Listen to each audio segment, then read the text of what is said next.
We shall revisit shortest path problem.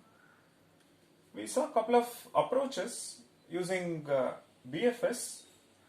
If the graph is undirected, unweighted, if we use BFS tree, we can answer shortest path problem.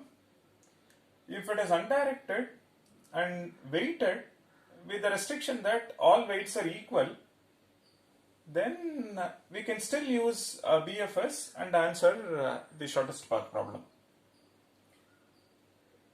When it is undirected, weighted, we saw an approach which was actually doing a transformation, converting an edge of weight t into a path of length t.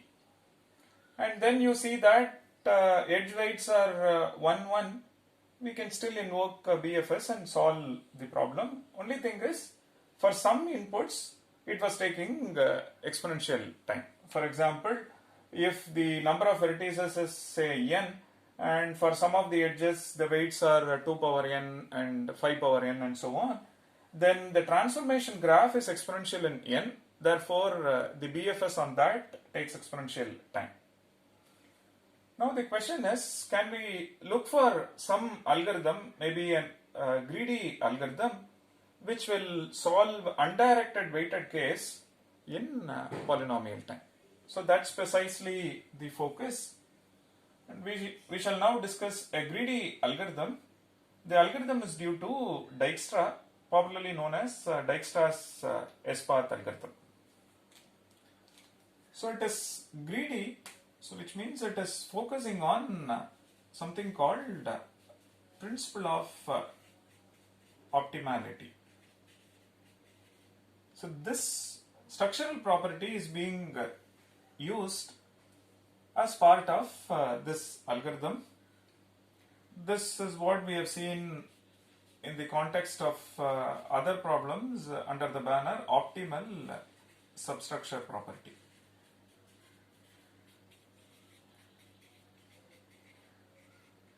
So the idea is this. Suppose you have a shortest path from some vertex say S to some vertex say T. Let us assume it goes through some intermediate vertices.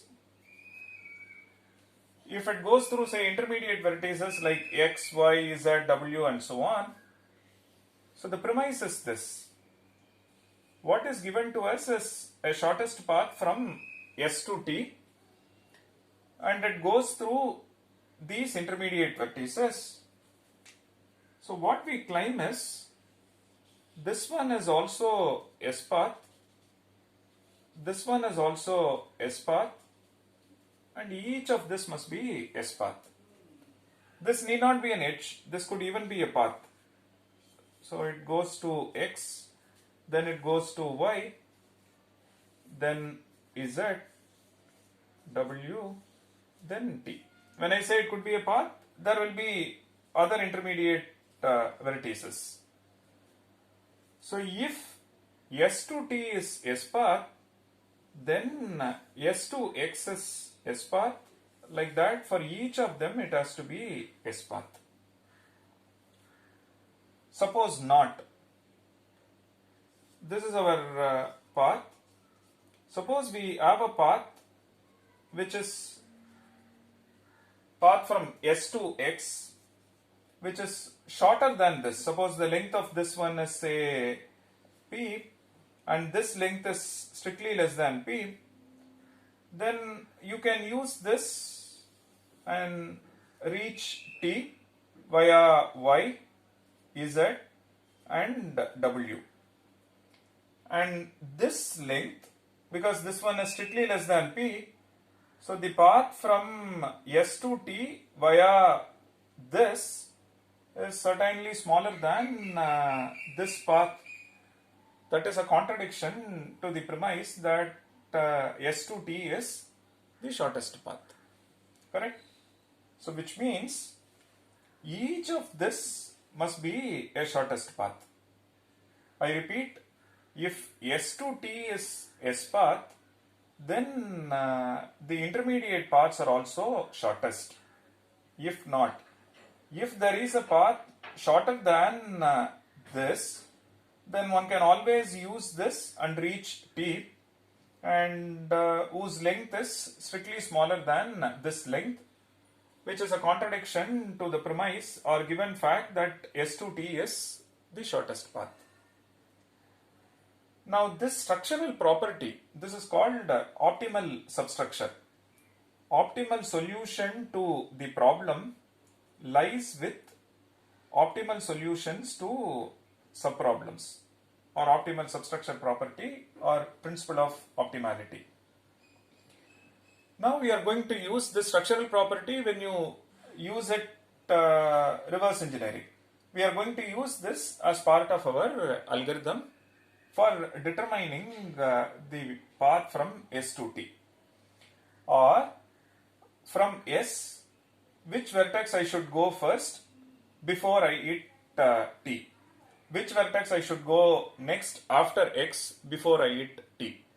So we incrementally build this path to reach T, or we move from one local optimum to another local optimum to reach T. So that's precisely the focus. So the idea is this. Suppose for a graph like this, this is S and A, B, C, D. Suppose the length of this one is 2, this one is, weight of this one is 2 and 3, and this one is say 20, this one is say 1, this one is say 100, 6, and then 5. So the idea is this. The objective is to find the shortest path from S to A, S to B, S to C, S to D. That's precisely the idea, which we build incrementally because we are following greedy style. So you may ask this, for example, let me start from S, and I'm interested in finding shortest path from S to say D. Now multiple things can be there. We may find a direct edge from S to D. We may find a path from S to A and then A to D, or from S we may go to A and we may go to B, from B we may go to C, from C we may reach D, or from S we may reach C and then we may reach D. So there are multiple paths. We wish to identify of this which one is shortest, and that is precisely what we want to output at the end. This picture is true for any pair of vertices. One vertex, one end is fixed, that is always S, and the other end could be any vertex. How are we going to explore these before we update the actual path? Okay, so that's precisely what the algorithm is focusing on. So we may either find a direct edge or we may not find at all. For example, suppose we have one more vertex, say E. Now you see that S to E there is no direct edge, and we may find the shortest path from S to E, and one path may tell you you go to A and then you go to B. Another path may tell you you go to B and then E. So like that there are multiple paths. We want to identify the shortest one. So the objective is this. So starting from S, which is my next vertex. Should I go to A or C or B? That's where we bring in our greedy choice. So starting from here, what should be our next local optimum? And by taking this local optimum, intuitively we think we reach our ultimate destination. Okay. So in the first update or in the first local optimum stage, we may probably say S to D is the direct edge itself is optimum, but that is not global optimum, the local optimum. And in the next iteration, we may say this is not shortest path. The path from S to A and then A to D is shortest. So you change this to this. So subsequently, when we discover B, we realize that this path is better. So whenever we find a path which is better in the sense in terms of the length, whose length is smaller than the existing path, we update. So when we move from one local optimum to another local optimum, if the newly discovered path is better than the existing path, update. So initial path may be a direct edge, and in the next iteration we may discover saying S to B, B to A is better, then update. Update if path length of SBA is less than path length of S to A. Again we move from this iteration to next iteration. That may say from S you go to B, and from B you go to C, from C you go to D, and then D you go to A. Suppose this path is smaller than the currently available path, you update to this path. So like that, at each iteration, when we look for something better than what we have, we update.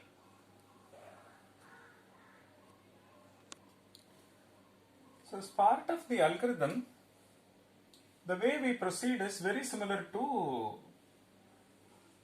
Prim's algorithm.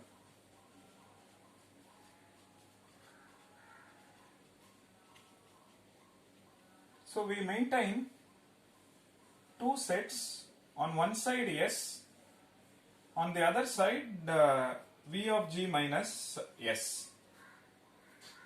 So to start with, S will have the small vertex S.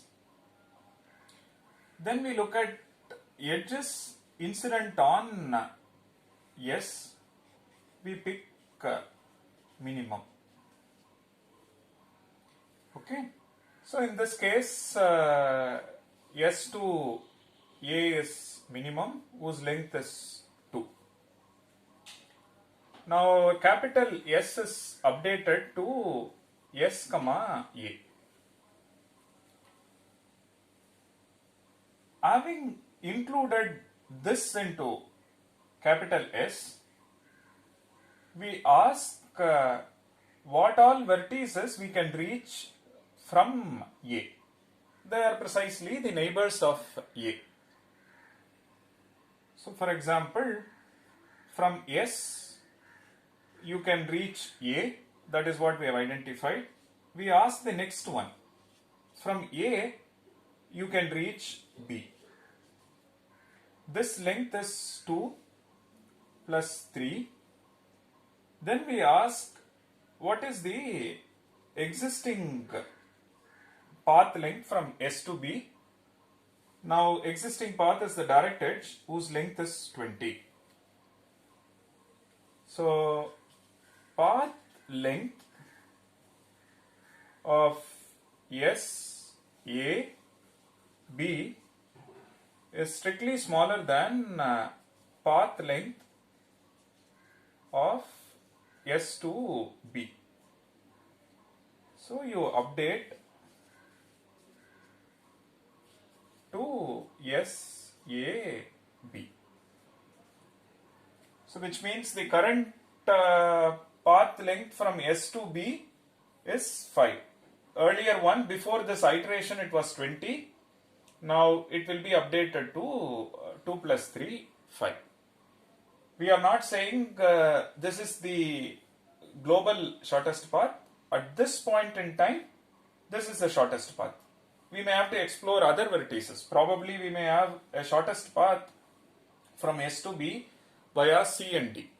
So that we will update when we discover C and D.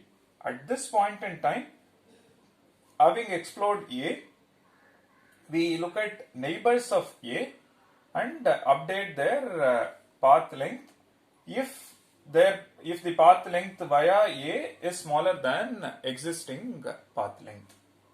So that's precisely the idea. Now we go to the next iteration.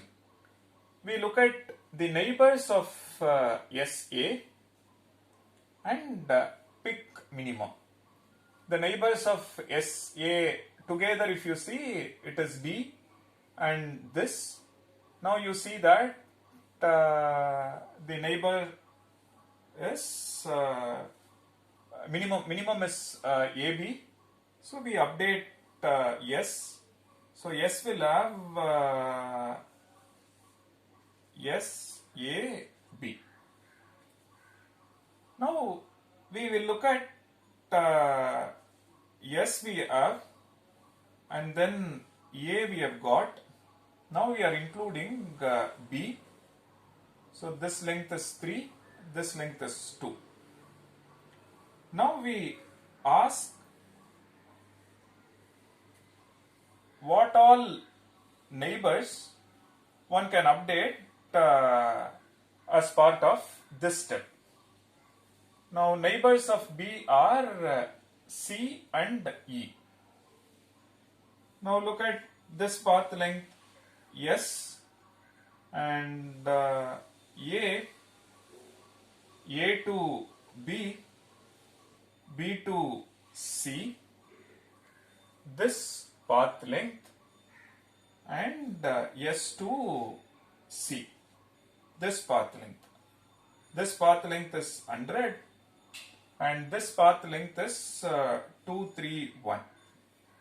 If you compare these two, the path via AB is shorter than the existing one, therefore update. Okay, and so like that for this also we check what is the direct path from S to E. There is no direct path.